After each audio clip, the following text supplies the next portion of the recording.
Lethal Weapon, a buddy cop movie that came out in 1987, starring Mel Gibson as Martin Riggs. Surprised you haven't heard about me. You know, I got a bad reputation. I mean, sometimes I just go nuts like now. Boy, did that pay off. And Danny Glover as Roger Murtaugh. I'm getting too old for this shit. I'm too old for this shit. And starring a bunch of other people. Well, I mean, Gary Busey was in it too as one of the baddies. And if you remember this movie, it had a lot of wow, pow, action. And this movie was directed by Richard Donner. And we are here in Long Beach on Ocean Boulevard. And what I'm about to show you is one of the filming locations of Lethal Weapon. And this filming location was done right here at International Tower.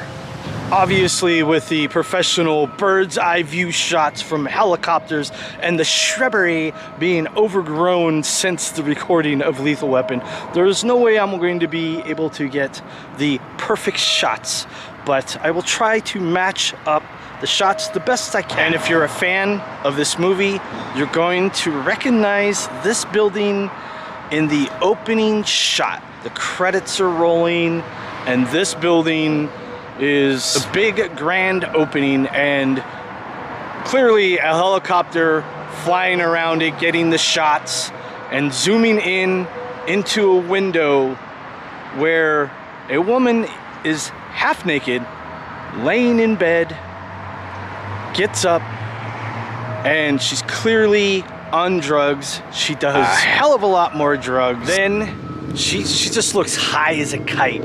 She walks over to the ledge of the balcony of the building that she lives in, this building here, and it's clearly on the top floor because you get a panning up shot. I guess where she was, right about somewhere in these rooms, right up here on the top.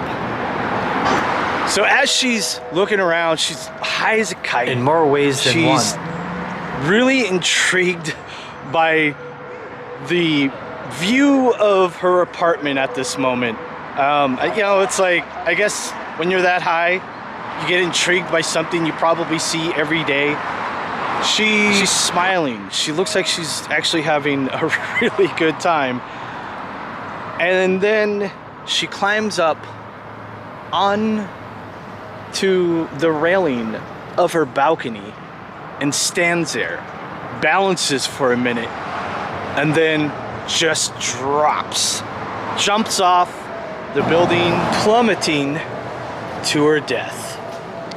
So it's a little unclear of what room and where she was exactly at, but you can clearly see this building here in the background of one of the shots. You can see the numbers 600.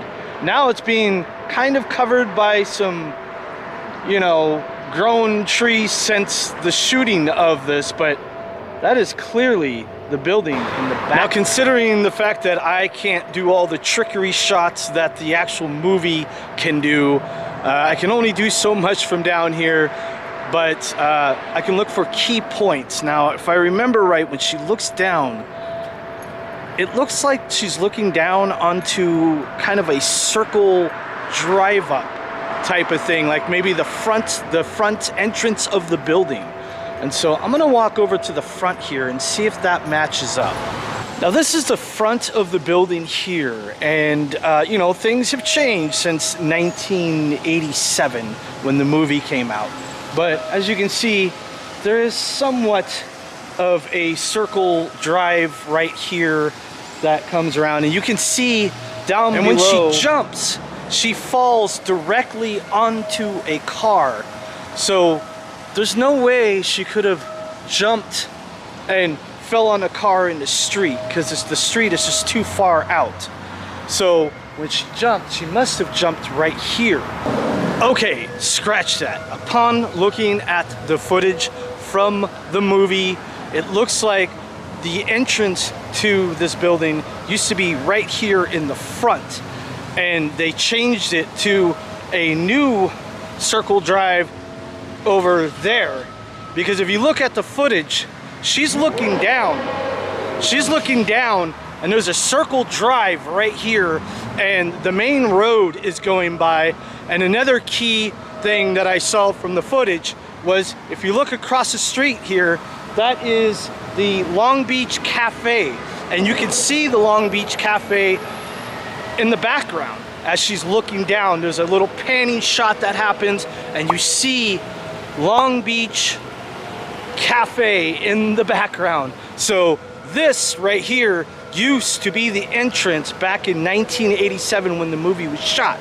So when she fell from high up, she, obviously not her, it's a whatever mannequin, movie magic, blah blah blah, but she supposedly fell from this building here, and she came all the way down and landed on a car.